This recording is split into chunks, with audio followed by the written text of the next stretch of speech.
Hi my families. எங்கள் வீட்டு வாசப்படியை நான் மங்களகரமாக வச்சு தடுத்தது நிறையா டிப்ஸ் இருக்குது. அதில் ஒரு டிப்ஸ் தான் இது. வேப்பிலையும் மாங்கொத்தும் வாசப்படியில் வைக்கிறதுனால வீடும் கொஞ்சம் மங்களகரமாக இருக்கும், பார்க்கறதுக்கும் அழகாக இருக்கும். அதுவும் இல்லாமல் எல்லா கோவில் விசேஷத்துலேயும் பார்த்துருப்பீங்க, யாகத்துலேயும் பார்த்துருப்பீங்க, எல்லா நல்லதுலேயும் வேப்பிலை தோரணம் கண்டிப்பாக இருக்கும். அதை தட்டாமல் எந்த ஒரு நல்ல காரியமும் செய்ய மாட்டாங்க. அட்லீஸ்ட் ஒரு கொத்தாவது அதில் எடுத்துகிட்டு வந்து சொல்லுவாங்க.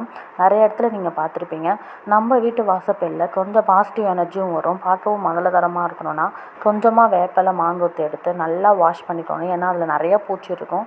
நீங்கள் அதை வைக்கிறப்ப அந்த பூச்சி ஒன்று மேலே கூட விழறதுக்கு வாய்ப்பு இருக்குது. ஸோ நல்லா நீங்கள் வாஷ் பண்ணிக்கிட்டு அந்த மாங்கொத்துலேயோ இல்லை வேப்பிலையோ உங்களுக்கு எது அந்த மஞ்சள் குங்குமம் வச்சா 4 பேர் பார்வையில் அது அகப்படுமோ அந்த இடத்துல நீங்கள் மஞ்சள் குங்குமம் வச்சு அதை நீங்கள் வாசப்படியில் செவ்வாய் வெள்ளி வச்சு மாற்றிடுங்க. ஏன்னா காய விட்டு அந்த பொருளை வச்சுட்டாதீங்க. இப்போ சாமிக்கே நம்ம பூ வச்சா கூட காஞ்சி போன பூ சாமிக்கு இருக்கக்கூடாதுன்னு சொல்லுவாங்க. அதே மாதிரி தான் வாசப்படியிலையும் காஞ்சி போன ஒரு பொருள் வாசப்படியில் இருக்கக்கூடாது. இப்போ நம்ம வெள்ளிக்கிழமை வைக்கிறோன்னா அதை ஒரு 2 டேஸ்லேயே அது காஞ்சிரும் அடிக்கிற வெயிலில். நீங்கள் அதை 2 டேஸ்க்கு ஒன்ஸ் இல்லை செவ்வாய் வெள்ளி நீங்கள் மாற்றிடுங்க. வேப்பிலையாக இருந்தாலும் மாங்கொத்தாக இருந்தாலும். அப்படி சப்போஸ் உங்கள் ஊரில் மாங்கொத்து கிடைக்காது, வேப்பிலெல்லாம் கிடைக்காதுன்னா நீங்கள் என்ன பண்ணுவீங்கன்னா, இப்போ நாட்டு மந்தத்தாலேயோ இல்லை நிறைய ஃபேன்சி ஸ்டோர்லேயோ விற்கிது.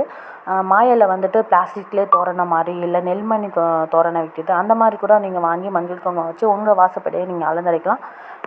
எங்கள் வீட்டு வாசப்படி எப்படி இருக்குதுன்னு சொல்லுங்கள். வீடியோ பிடிச்சிருந்தா லைக் போடுங்க.